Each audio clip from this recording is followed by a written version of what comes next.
I mean, anytime anybody wants to be a worker so much that they just want to keep singing, I'm all for that. I think that's not a bad thing. It's really a treat to get to be with you tonight. Thank you for being here. I know that weeks like this, especially for those of you that are coming from the workplace, or you're kind of rushing to get your kids home and get everybody fed and dressed and all that stuff, I know that requires a lot of sacrifice. There's a lot that goes into weeks like this beyond just the planning of the songs and the lessons. So I want you to know that that's not lost on me. I really am tremendously encouraged to get to be with all of you tonight, to get to know some of you for the first time. And what I hope to do tonight in our time together is in some small way just to try to share some thoughts that hopefully will repay a little bit of the encouragement that you all give to me. So what I want to do tonight as we begin thinking about service is I want to hold in front of you something that Jesus said to the apostles on a particular occasion about this concept of service.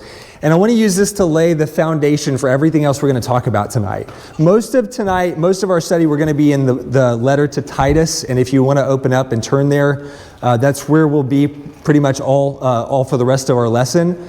But I want to start here in Mark 11 with Jesus' words on an occasion where the apostles were arguing about greatness. It's one of the things that they talked about and disagreed about the most. And on this particular occasion, a couple of them came to Jesus and asked if he would seat them on his right and left. And of course, that didn't go over well with the other 10 of them. So here's what Jesus said in response to that request.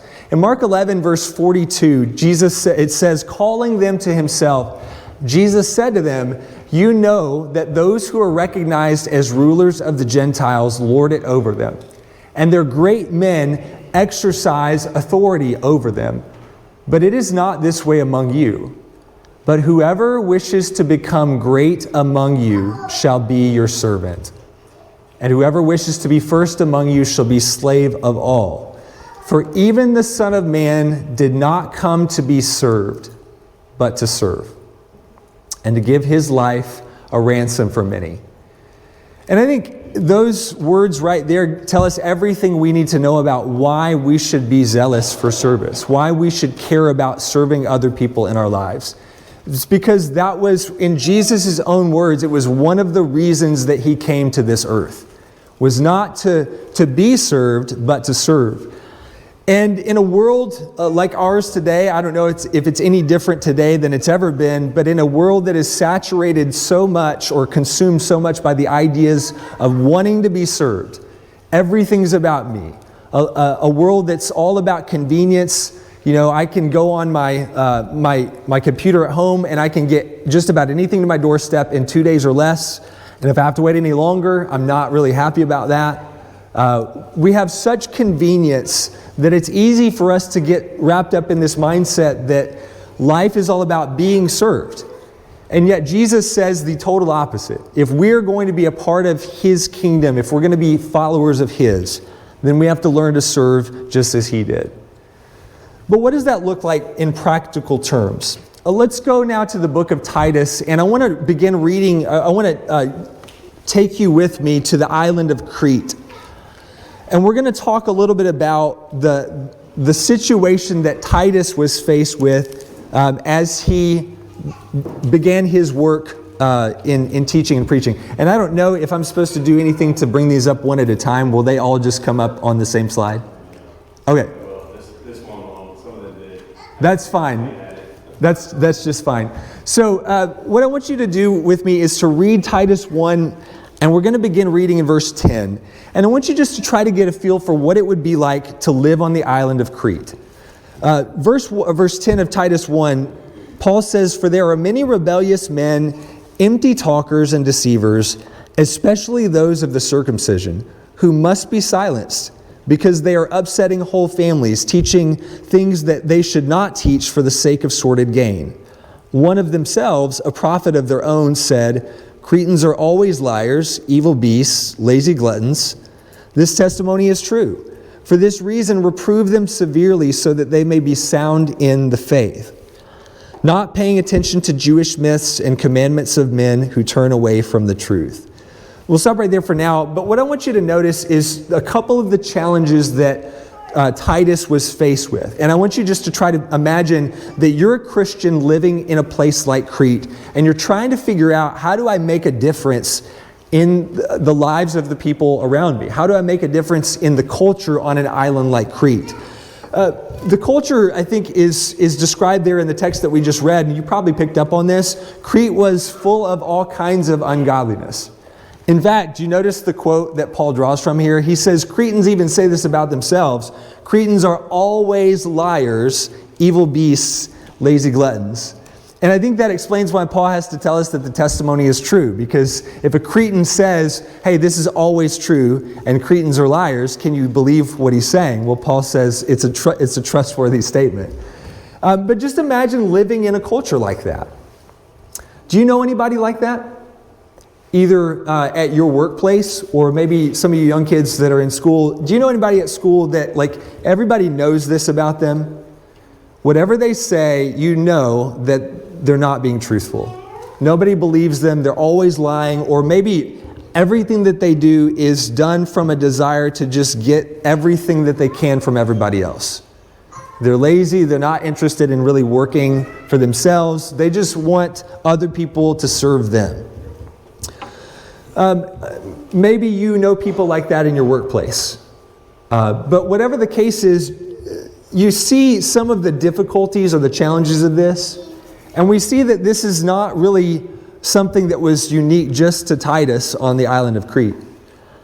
Here's what I'll say about this, though. As much as we look around at our culture today and we say, you know, this sounds a lot like America in 2025. Laziness, evil, gluttony, you name it, dishonesty. As much as we might look around and say, well, this is our culture, Cretan culture is our culture, what I think is really clear as we read through the letter to Titus is that the culture on Crete was far worse than what we deal with today. I mean, as bad as it is, I don't think we would get anywhere close to saying, well, everybody is like this. Everybody always lies. They're always evil beasts. They're always lazy gluttons. And here's my point with that. If what Paul tells Titus is designed to work in a culture like that, then the point is, or the idea is, that the answer that works in Crete is the answer that will still work for us today. And that's what we're going to talk about with the idea or the role of the purpose of service. Now, we'll get into that in a little bit, but let me just say one more thing about culture or challenges in Crete. It's not just that the culture of the island was a challenge, but did you notice as we read through those verses in 10 through 14 that some of the challenges were among people who considered themselves to be religious? And I don't know if this was in the church, in the group of Christians that Titus was working with, or this was among people who were Jewish, who were Jews that lived in Crete, or what the case was exactly. But the point is, these were people that professed to know God, and yet what Paul says to Titus about them is that there are many of them who are rebellious. They're empty talkers. They're deceivers. All they pay attention to are things that are myths, man-made commands. They profess to know God, but by their deeds they're detestable, they're disobedient, and they're worthless for any good work. Do you know anybody, do you know anyone who professes to know God who sounds like that? That whenever they open their mouth, it seems like all they want to talk about is myths, things that don't really matter. They just want to argue with everybody. I don't think that the culture on Crete was so much different from the kinds of things that we see around us today. And by the way, if you were to kind of rate those two and say which one is the more difficult, like, is it harder to have an influence? Is it harder to know what to deal with, what to do in a pagan culture like Crete, or is it harder to know what to do when that's like a church culture, when you're surrounded by Christians who are disagreeing and arguing about all kinds of things? Which is the harder one? I would imagine that it's a whole lot more difficult for Titus to be dealing with the kinds of issues that he was dealing with among religious people. In fact, notice with me down a couple of verses in verse 16. Here's what Paul goes on to say. They profess to know God, but by their deeds they deny Him, being detestable and disobedient and worthless for any good deed. Is profession as Christians, is professing God an important thing? Of course it is. But what's interesting in this text is that Paul tells us that these people are professors of God. They say that they know God, but by their actions they deny that. There's a danger in profession, and the danger is that what can happen if we say one thing about God with our mouths, but we say another thing about God with our lives, is that we can cause more harm than if we didn't say anything about God at all, and we just lived however we wanted to. In fact, you remember how Jesus talked about this in the Sermon on the Mount in Matthew 5, verse 14? He said, "You are the light of the world. A city set on a hill cannot be hidden, nor does anyone light a lamp and put it under a basket, but on the lampstand, and it gives light to all who are in the house. Let your light shine before men in such a way that they may see your good works and glorify your Father who is in heaven." You know, sometimes the temptation for Christians is when we're around other people who claim to know God, but then live lives that are completely worldly. The temptation is, well, I don't want to be associated with that, so I'm just not going to say anything.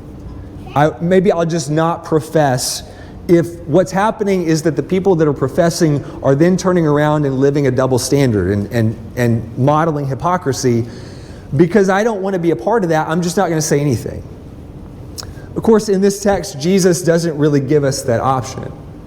But what he does say is he talks about two things. One is good works. That the answer for any Christian at any time, if we're going to be light and salt, as Jesus says, the way that we do that is with two things. One is good works, but the other is that there's a way we're supposed to do our good works so that God gets the glory. And that's really where profession comes in. So what should or what can a Christian do in a place like Crete, in a church like the one that Titus was trying to help? What can a Christian do when surrounded by a culture like that, or by professing people that profess to know God but deny Him in their deeds? What can a Christian do to make such a difference in a dark place like that? And the answer is service. Good deeds. Do them in a way that people will see them and then give glory to God. And that's really what I think Paul is doing in his letter to Titus, is he's going to walk Titus through this idea of service and good deeds and help us understand why it's such a transformational thing, and it's so important for us to focus on it and to be zealous for good deeds. Now, as we go to Titus, what I want to just make this statement. We're not going to see the word service. We're not going to talk about the word service a whole lot in Titus. But we're going to see the phrase good deeds a lot. And I want you just to think of those two as synonymous. Wherever you see good deeds, think of service. And that's kind of the idea. So let's begin in Titus by looking at chapter 2. And I want to just walk you through every place in this letter where Paul mentions good deeds. And let's focus on what he says about them. Chapter 2, verse 7 to begin. Let's notice we'll start reading verse 6 of Titus 2. Titus 2, verse 6, Paul says, "Likewise, urge the young men to be sensible. In all things show yourself to be an example of good deeds, with purity in doctrine, dignified, sound in speech, which is beyond reproach, so that the opponent will be put to shame, having nothing bad to say about us." I want to just point out a couple of things from this text. One is that Paul talks about the idea of showing yourself to be an example of good deeds. He doesn't go into a whole lot of detail about what good deeds are. I mean, he mentions some things. He talks about being an example with purity in doctrine, being dignified and sound in speech. But here's what I think is really noteworthy about this. When it comes to good deeds, the question that most people struggle with is not, well, what does that mean? Like, what are good deeds? What are we supposed to be doing as Christians? I think most Christians understand enough to know what qualifies as a good deed. In fact, isn't that something that, we teach our kids from a young age. When they go to school, maybe kindergarten, first grade, teachers work with them about doing good and learning how to serve their classmates. So the concept of doing good deeds and understanding what qualifies is not really a difficult concept. The issue that we have is that we know what we're supposed to do, but for different reasons we don't always do it. Which is one of the reasons that I think it's so important that Paul says what he says to Titus. He tells him, hey, urge the young men to be a certain way, but in your urging, make sure that you're setting the example. Paul understood that Titus could do all of the urging that he wanted to. He could preach until he was blue in the face, but if he was not leading by example, then all of the urging would be worthless. And so the first thing to understand about good deeds and about service in Titus is the importance of leading by example. That we cannot expect anyone to go along with something that we ourselves are not willing to live out and to act out in our own lives. But that's really where this starts. Let me take you to the next place that this shows up. And this is our text. This is sort of the key verse for our lesson tonight. Titus 2, verse 14. Skip down to verse 14. Paul is talking about Jesus Christ, and he says of Jesus, in verse 14, who gave himself for us to redeem us from every lawless deed and to purify for himself a people for his own possession, zealous for good deeds.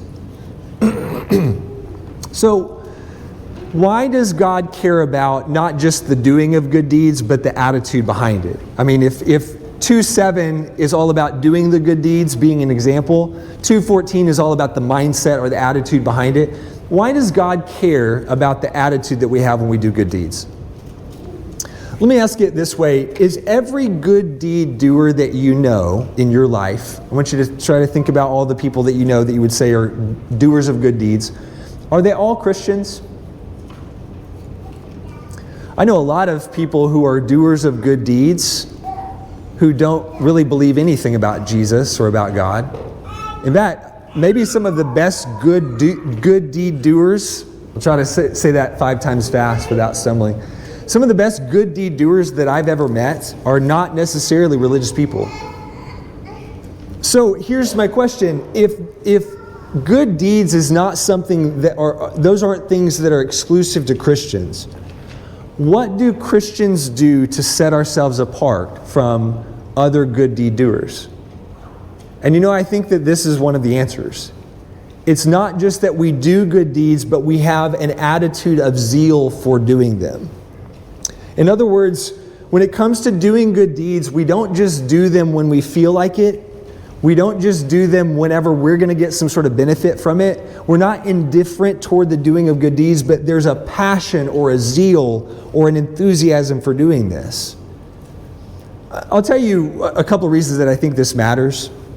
One reason is that when we try to do good deeds for people in a way that will bring glory to God and point people to Christ, if they see in us people who serve but who don't really care to serve, or people who do good deeds but their heart isn't in it, I think just about everybody is going to be able to see through that.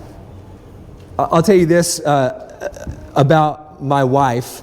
She's one of those people that if she wants me to do something or asks me to do something, but I don't do it because I want to, she would rather me just not do it. And for the longest time, that didn't really compute to me because I just thought, well, if this is important to her and she wants me to do it, what does it matter how I feel about it? I'll just do it and that should make her happy, right? But she knew that if my heart wasn't in it, if I didn't really want to do it, then it wasn't the same to her. And so I kind of had to change my thinking about that and learn that if something is worth doing, it's worth wanting to do it. Even if for no other reason than I know it's going to be meaningful to her. And so I think that's one of the things that happens. It matters that we be zealous for good deeds, because if we're not, other people are going to know that about us and they're going to see that insincerity. But here's another reason that I think it matters that we be zealous for good deeds. if we're not zealous for good deeds, how long do you think we're going to keep doing good deeds? How long will we continue to serve if there's not a heart or a passion behind it? I think the reality about anything in life is that just about everybody has a zeal or a passion for something. Maybe it's service, but maybe it's not. I don't know what you're passionate about, but here's what I believe about service. If I'm not zealous to serve other people, if I'm not stirred up to do good deeds, I'm only going to do it until I find something better to do. Until I find something that I'm more passionate about or I'm more zealous about, and then I'm going to go and do that instead. That's how zeal works. Zeal is the thing that motivates us or gives us the push to do whatever we're zealous for. And if it's not good deeds, we're going to find a zeal for something. And so our attitude behind the doing of the good deeds matters. I think that's the idea or the point here in this verse. Let me show you the next place that Paul mentions good deeds. Go to chapter 3, and let's read beginning in verse 1 of chapter 3. Chapter 3, verse 1, Paul says, "Remind them to be subject to rulers, to authorities, to be obedient, to be ready for every good deed, to malign no one, to be peaceable, gentle, showing every consideration for all men." So I think what this is about, this idea of good deeds or this picture of good deeds in chapter 3, verse 1, is it's a picture of preparation.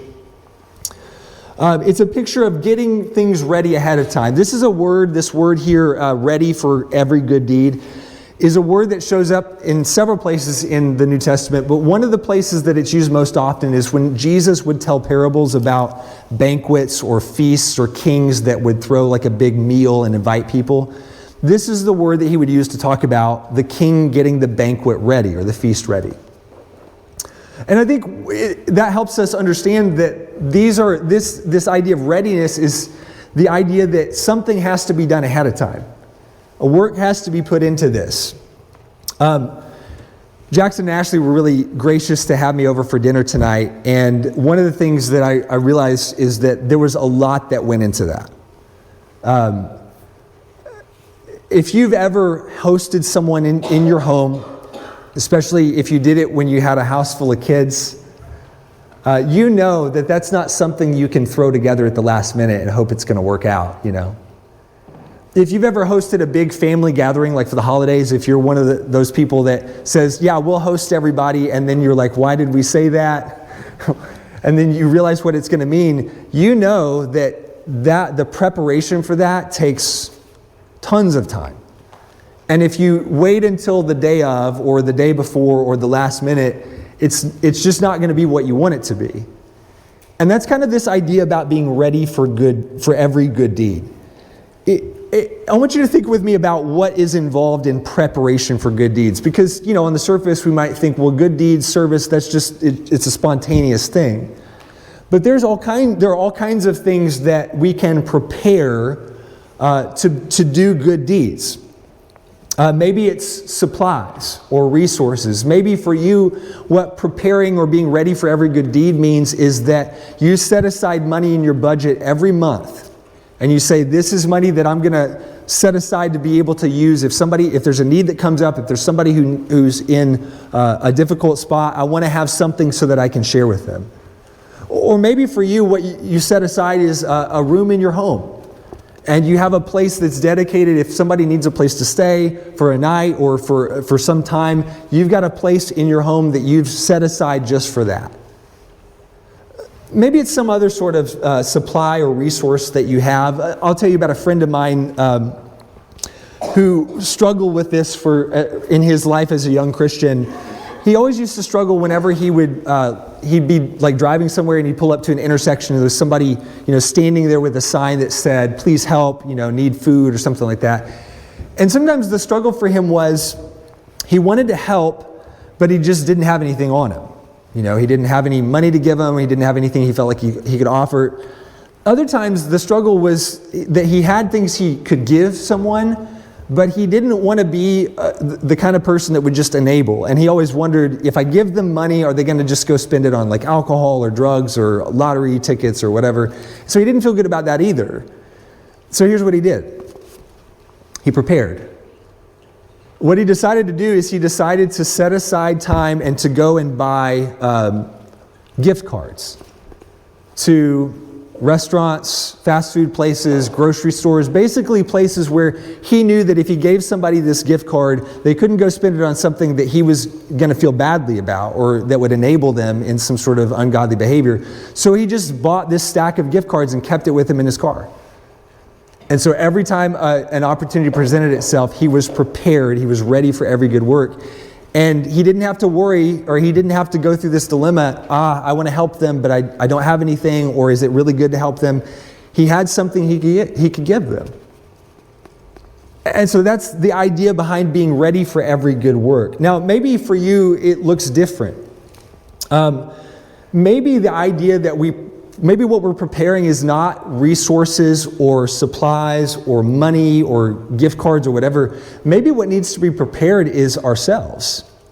You notice, in fact, as Paul talks about being ready for every good deed, he talks about this in the context of not speaking, of being subject to rulers, being obedient, not maligning anybody, and being peaceable. I'll tell you, one of the things that can be most destructive to someone who is trying to do good deeds is if they set aside money or they set aside a place or they want to be hospitable or they want to do something, and so they try to do that, but then as soon as they open their mouth, all that comes out is malignant speech. It's nothing good to say about anybody. It's slamming this leader or that person in the government or this thing that's not right with the culture or with the mayor or whatever the case is. And we don't have to look far to see that. Open up social media and it's everywhere. And it's not just coming from the world. A lot of times it's coming from people that should know better. It's coming from people who claim to follow God.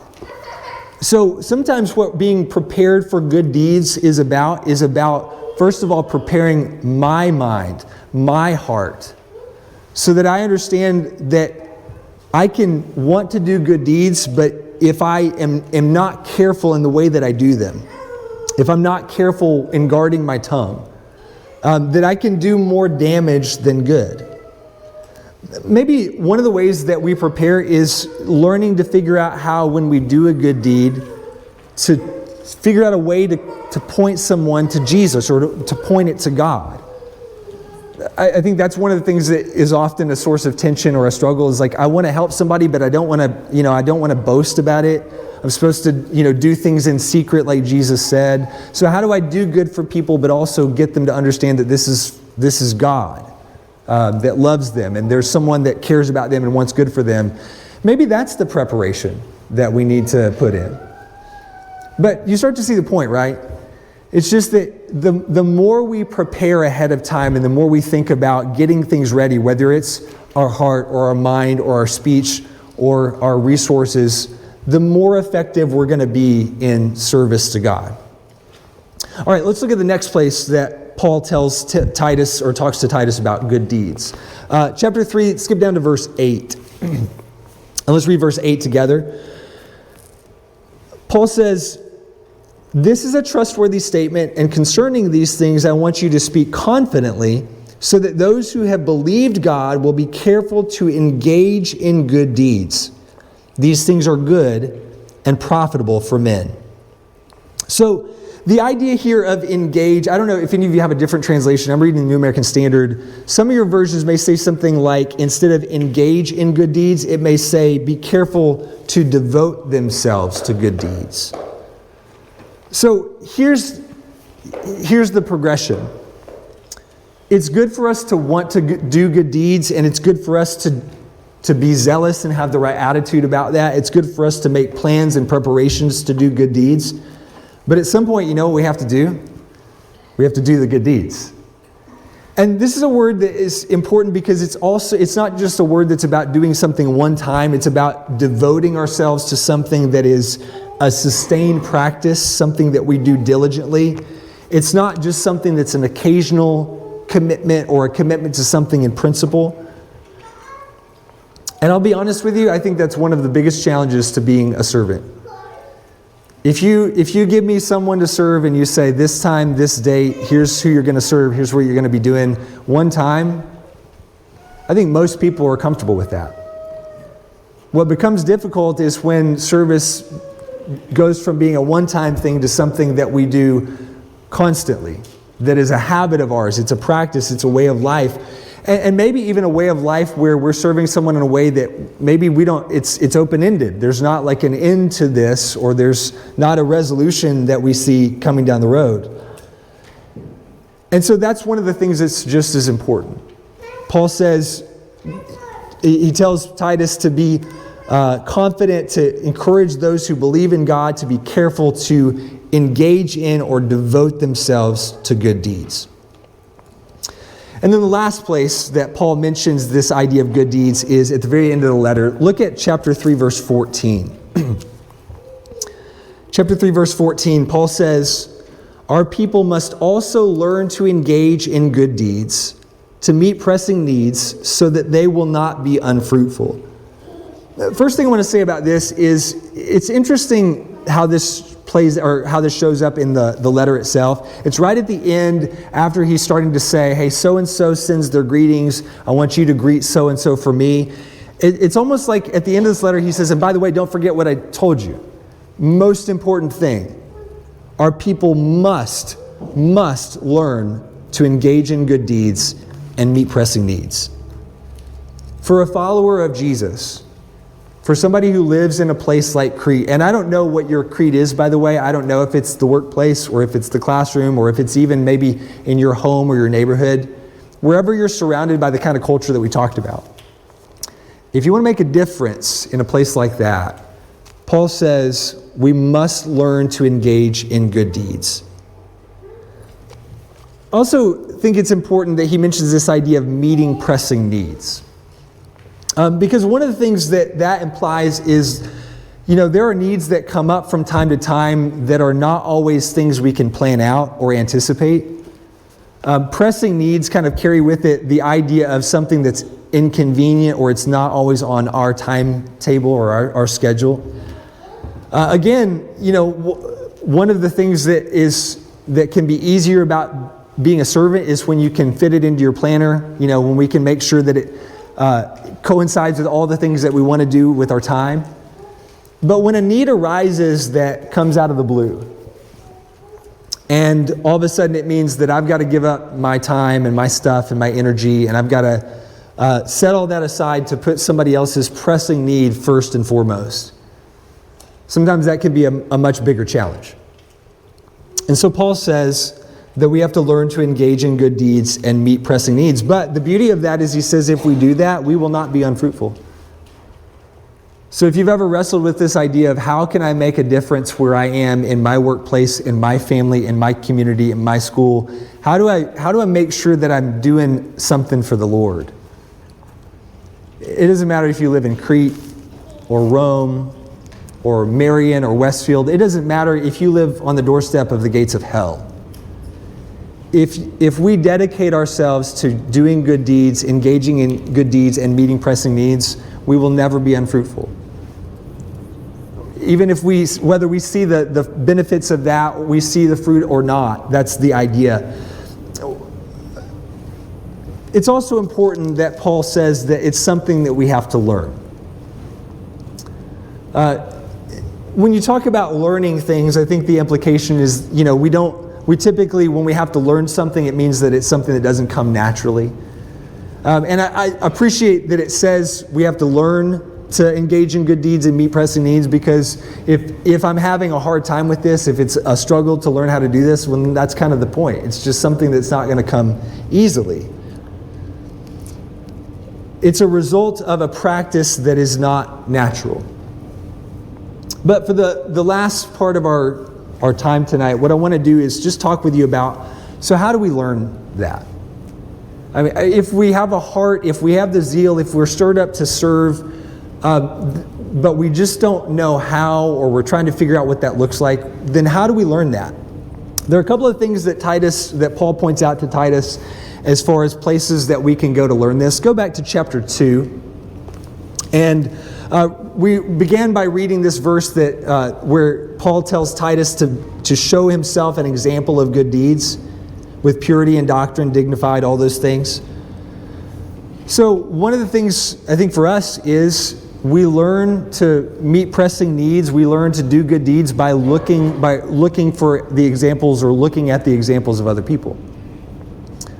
But he also mentions in the same context, if you go up a few verses, he mentions other groups of people that were there to learn from. I want to talk for just a few minutes to two groups of people here tonight. And it's the same groups of people that Paul talks to at the beginning of chapter 2.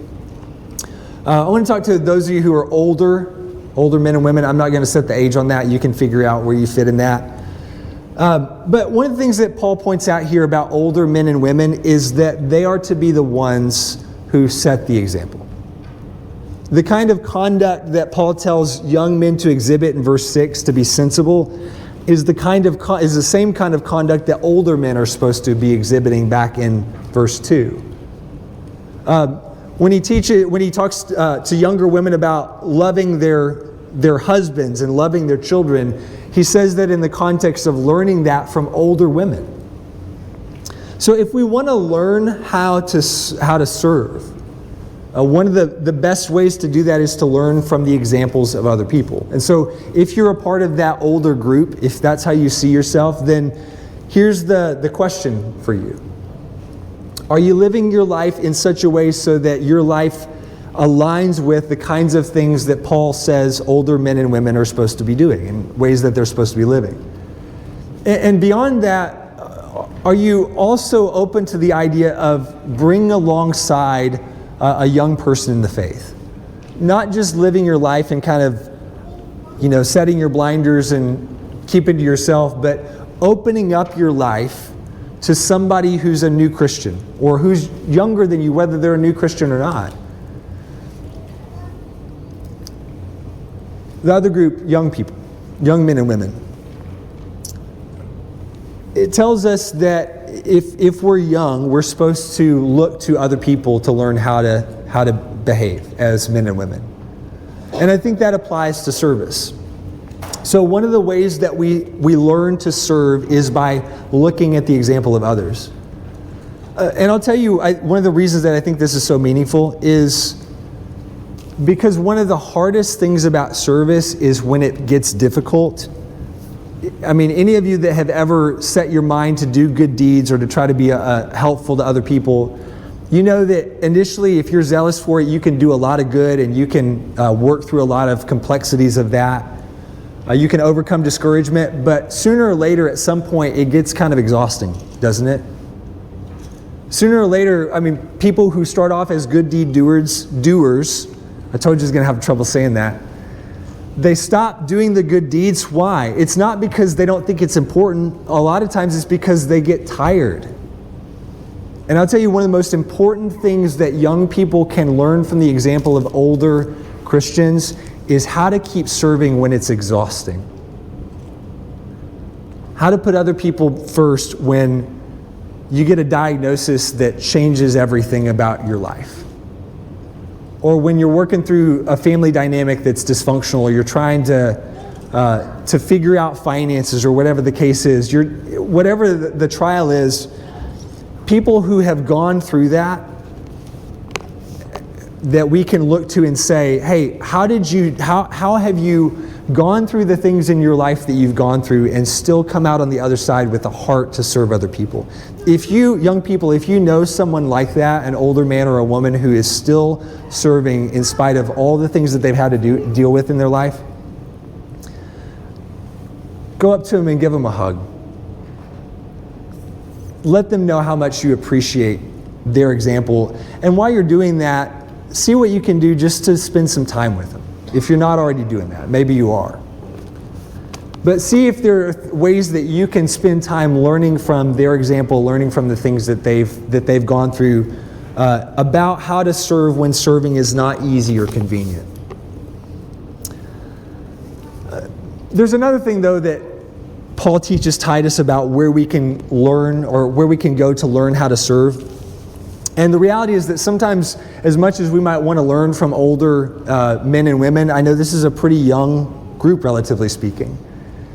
Where do you go when you're a young person and maybe you don't have the older people in your life to learn from? Take a look with me back in chapter 2 at one other text. Look at verse 11. And notice what Paul says here. Chapter 2, verse 11. For the grace of God has appeared, bringing salvation to all men, instructing us to deny ungodliness and worldly desires and to live sensibly, righteously, and godly in the present age, looking for the blessed hope and the appearing of our Lord, looking for the blessed hope and the appearing of the glory of our great God and Savior Jesus Christ, who gave himself for us to redeem us from every lawless deed and to purify for himself a people for his own possession, zealous for good deeds. So if we look around and maybe we don't always have the older people in our lives that we can learn from, what Paul tells us is that we can learn from grace. Grace instructs us. It teaches us certain things. It teaches us, number one, to change our behavior. It teaches us things like how to deny ungodliness, how to deny worldly desires, how to live sensibly, righteously, and godly. And by the way, this goes back to that question of how do we do our good deeds in a world where there are other good deed doers who are not necessarily Christians? How do we do our good deeds in a way that draws people to God? And I think this is one of the differences. When people who in the world do good deeds, for all of the good that they can do and all the difference that that can make, it doesn't always change their behavior. And somebody can do good deeds and be just as worldly after doing the good deed as they were before. But I think what Paul tells Titus to focus on here is that when grace teaches us to do good deeds, we're doing good deeds from a storehouse of good. Because we've learned from the grace of God to give up the lives that we lived before. We've learned to deny ungodliness and worldly desires. We've learned to live sensibly and righteously and godly. And so the grace of God, one of the things that teaches us is it teaches us to change our behavior. But then the other thing it teaches us that I think is reflected in how we serve is the last thing that Paul says in verse 14, that God purified us, or Jesus purified for himself a people for his own possession. Grace teaches us that we are Christ's possession. And the reason that we do the good deeds that we do is not so that we can get some sort of benefit out of it. It's not so that people will look at us and think that we're impressive. It's not so that they'll pat us on the back and congratulate us and give us awards. We do those things because we belong to Christ. And it's a result of Christ working in us. That idea of being Christ's possession, I think, is an important one because throughout this letter, Paul talks to Titus about people who were possessed by any number of things. Back in chapter 1, these people who were arguing about things that didn't matter or things that were unimportant. One of the reasons that they did that is because they were fond of sordid gain. They were possessed by a desire for money. There are other people in this letter, other warnings that he gives about not being possessed by some sort of a chemical. Like, don't be someone who seeks out wine or something along those lines. So some people are possessed by that sort of thing. Some people are possessed by their tongue, their speech. They're enslaved by the things that come out of their mouths, that come from their heart. Others are enslaved by the lusts of the flesh. But the point is, when we understand the grace of God, we realize that we belong to Christ and not to anything else. And so being Christ's possession gives us a perspective to do good deeds because he owns us. We belong to him. And so the good deeds are his working through us. So this is the prescription. In any place that you live, whether it's on an island like Crete, whether it's in a church like the church that was there, or if it's anywhere else, if you want to make a difference in a dark place, the solution, the prescription that Paul gives to Titus, good deeds, good deeds, good deeds. We learn to be zealous for them. We learn to be ready to do them. We prepare for them. We engage in them. We devote ourselves to them. All of this comes back to this is why service is so important. Service is the critical thing because it is the extension of God's grace in our lives to each other and to the world. And so going back to where we started with Jesus' statement to the 12, this is who he is. It's who he came to be, and so it's what he came to do. And so if we're going to be his followers, that's what it's going to mean for us. Is learning to do good deeds, learning to serve those around us. We're going to sing an invitation song here in just a moment and invite any of you who are not Christians to make that step in your life. I don't know what's in your heart tonight. God does. But I don't know what might be getting in the way, keeping you from making that decision, if that's something that you're thinking about. Maybe for some people who aren't Christians, the idea is, well, I mean, yeah, I know I'm not a Christian, but I'm really not that bad. You know, it's a Wednesday night and I'm sitting on a pew in a church building. I'm not running around. I'm not cheating on my spouse. I'm not, drunk in a bar somewhere. I'm a pretty good person. What I want to, if that's where you are tonight, what I want to leave you with, or what I want to ask you to think about, is one other thing that Paul tells Titus.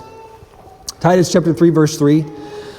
He says, "For we also once were foolish ourselves, disobedient, deceived, enslaved to various lusts and pleasures, spending our life in malice and envy, hateful, hating one another." And so I think the idea here is that verse 3 is, this is all of us without Christ. And if we're being honest with ourselves, if I'm not a Christian and I hold up the mirror of God's word, I think verse 3 is, from God's perspective, that's what's looking back at me. Maybe for you, though, the struggle isn't that you feel like you're a pretty good person. Maybe the reality is all those things in verse 3 are true about you. But you struggle with the idea, could someone like me really be able to be redeemed by God? I've just done too much. I know what I've done. Keep reading in verse 4. Because Paul says, "But when the kindness of God our Savior and his love for mankind appeared, he saved us, not on the basis of deeds which we have done in righteousness, but according to his mercy, by the washing of regeneration and renewing by the Holy Spirit, whom he poured out upon us richly through Jesus Christ our Savior." So the idea there is that it doesn't really matter what we've done. It's not about what we've done. It's about what Christ has done. And in his kindness and in his mercy and his grace, there is cleansing to be found. And so if that's what you need tonight, if you're not a Christian, but you're ready to take those steps, you're ready to make that commitment to Christ, then this invitation is for you. If there's something else that's going on in your life, if you've been trying to live for the Lord, but things have gotten in your way, life has gotten messy for you or complicated or distracted or whatever the case is, let tonight be the night that you get back on track, and we're all here to help encourage you and to support you and to pray with you about that. But if you have a spiritual need, come to the front and let us know, and let's stand and sing together.